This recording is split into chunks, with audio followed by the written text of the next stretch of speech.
जानना चाहेंगे जो हमारे यहाँ G20 जो कार्यक्रम चल रहा है, इसके चलने के जो इनको निमंत्रण दिया है उस पर भारत लिखा गया है।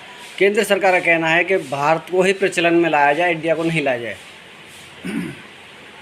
अगर अंग्रेजी और अंग्रेज़ों से इतनी नफरत है तो सबसे पहले देश के जितने हाई कोर्ट्स हैं और सुप्रीम कोर्ट में वहाँ पर अंग्रेजी का चलन है और मेडिकल साइंस में जितनी टर्मिनोलॉजी है वो अंग्रेजी में है। तो ये तो जनता को गुमराह करने के लिए नरेंद्र मोदी भारतीय जनता पार्टी के लोग ऐसा कर रहे हैं। देखना ये चाहिए कि कौन सा शब्द, कौन सी भाषा से भारत का और उससे अंतर्राष्ट्रीय कम्युनिटी का क्या संबंध है। अंग्रेजी एक ऐसी भाषा है जो अंतर्राष्ट्रीय स्तर पर मान्य है। हाँ, ये मैं मानता हूँ कि जो अपनी भाषा है उसको इग्नोर नहीं करना चाहिए, उसको भी बढ़ाने का मौका देना चाहिए। अगर इनको अंग्रेज़ों से इतनी नफरत है कि अंग्रेजी का नहीं होना चाहिए, अपनी मातृभाषा में होना चाहिए, आप मातृभाषा में क्या क्या करोगे। इस देश में जब अंग्रेज नहीं आए थे तो लोग धोती कुर्ता और पैजामा पहनते थे। आज पूरा भारतवर्ष का युवा 100% है और जो बाकी लोग हैं सर्विस काम करने वाले, गांव में किसान भी अब पैंट शर्ट पहनते हैं। तो क्या उनका पैंट शर्ट भी नरेंद्र मोदी उतरवा देंगे, कहेंगे अब धोती पहनो? नहीं, आपने जो अंग्रेजी के लफ्ज़ का इस्तेमाल किया है कि अंग्रेजी मतलब इंडिया और भारत में अंग्रेजी या हिंदी का मतलब नहीं है।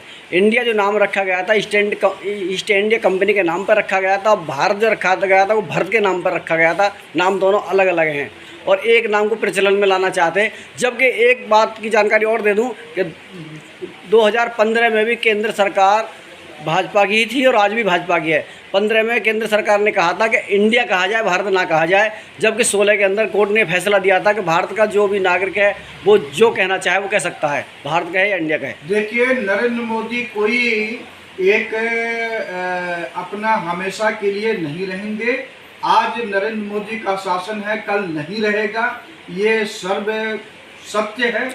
और आज ये इंडिया को नफरत कर रहे हैं क्योंकि इंडिया का जो संगठन विपक्ष ने बनाया है उस पर बढ़त बना लिया है। तो इस उनको डिमोरलाइज करने के लिए, लोगों को मिसगाइड करने के लिए ये इंडिया शब्द हटाने की बात कर रहे हैं।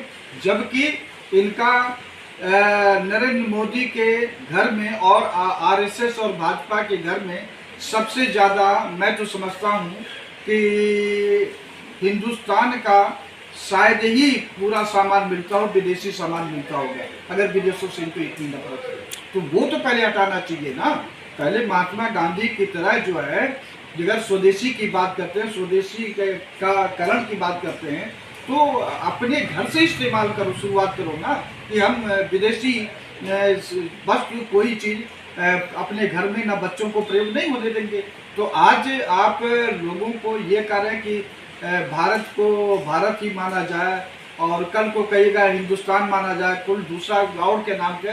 ये नाम से कुछ नहीं होता है, ये है कि आपका नियत क्या है इस देश के, भारत हिंदुस्तान के लोगों को तरक्की करने का। आप तो बस ऊपर छोड़ दिया कि 2047 में विकसित राष्ट्र हो जाएगा।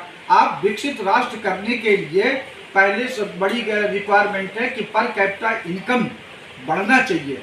पर कैपिटा इनकम बढ़ाने के लिए नरेंद्र मोदी, भारतीय जनता पार्टी और उनके अंधभक्तों से पूछा जाए कि अब तक 2014 से लेकर के अब तक पर कैपिटा इनकम बढ़ाने के लिए उन्होंने क्या किया। हर चीज़ प्राइवेट करके, हर चीज़ ठेके पे करके उनको शोषण करवा रहे हैं। और जबकि जानकारी है तो फिर ऐसे भारत विकसित देश नहीं हो सकता है। वो नाम चेंज करो। अब ये बताइए, इलाहाबाद का नाम प्रयागराज हो गया, वहाँ के लोगों का क्या हो गया?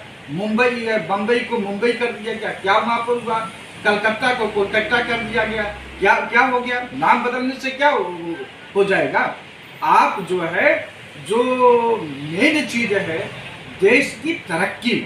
देश की तरक्की का मतलब जो निचले पायदान पर बैठा हुआ व्यक्ति है उसकी तरक्की।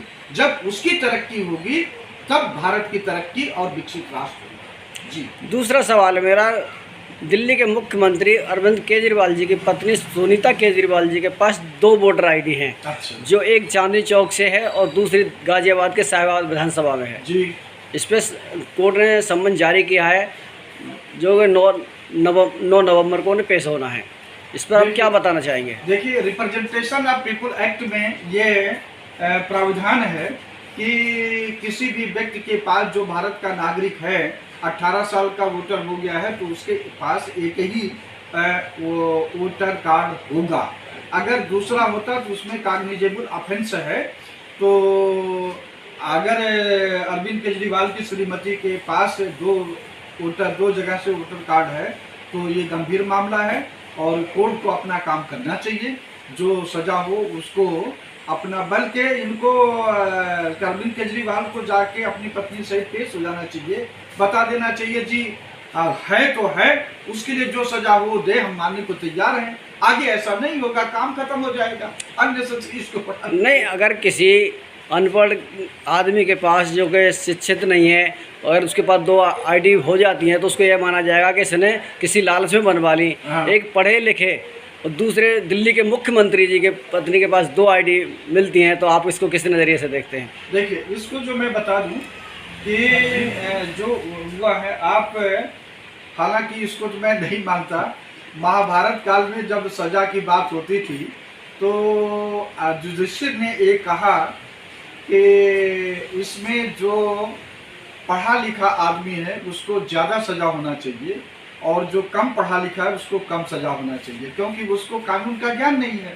तो अरविंद केजरीवाल एक अपना IRS रहे हैं।